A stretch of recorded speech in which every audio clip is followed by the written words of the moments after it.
Top quality और consistent performance के लिए सिर्फ सिल्वर पंप नाम याद रखना।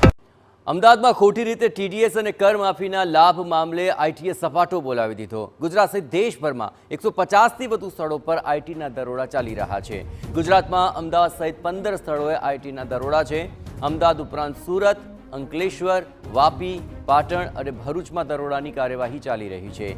એ સિવાય રાજકોટ, ગોંડલ, ધોરાજી સહિતના શહેરોમાં પણ તપાસ હાથ ધરાઈ છે। અમદાવાદના 3 વ્યક્તિઓના ઘર અને ધંધાના સ્થળો પર આ દરોડા પડ્યા છે। આઈટી રિટર્નમાં ખોટી માહિતી આપીને ક્લેમ કરનારાઓ પર તવાઈ બોલાવવામાં આવી છે। ખોટા આઈટી રિટર્ન ફાઇલ કરનાર તમામને આઈટીઆર અપડેટ કરવા પડશે।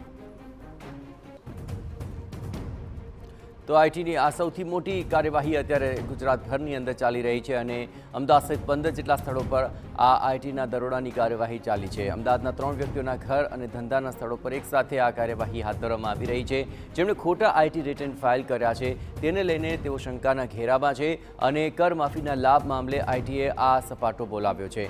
ગુજરાત સહિત જોકે દેશભરમાં 150થી વધુ સ્થળો પર આઈટીનું આ સર્ચ। વધુ વિગતે વાત કરવા જોડાઈ રહ્યા છે TV9 સંવાદદાતા સચિન પાટીલ। આઈટીના દરોડા તો દેશભરમાં છે, પરંતુ ગુજરાતની વાત કરવામાં આવે કયા કયા એવા સ્થળો છે અને કેટલી મત્તા મળવાની શક્યતા જણાઈ રહી છે?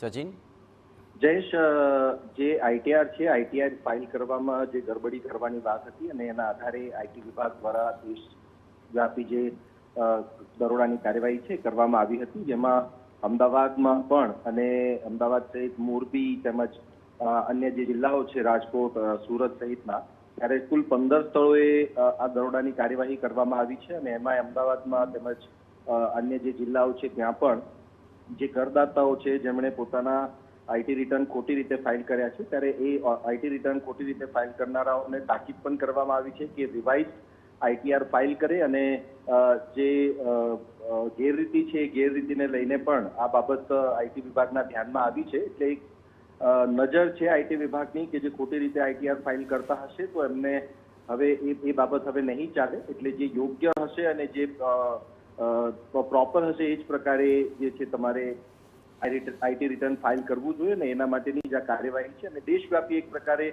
આજે દરોડાની કાર્યવાહી હતી અને એના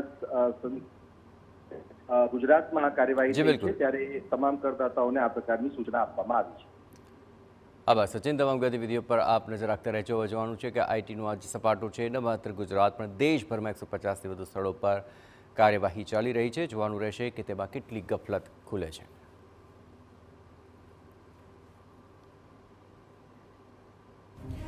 આઈટી રિટર્નની ખોટી માહિતી આપીને જેણે ક્લેમ કર્યો છે તેઓ શંકાના દાયરામાં આવ્યા અને તેને લઈને 150 સ્થળો પર દેશભરની અંદર એકસાથે આ કાર્યવાહી હાથ ધરવામાં આવી છે।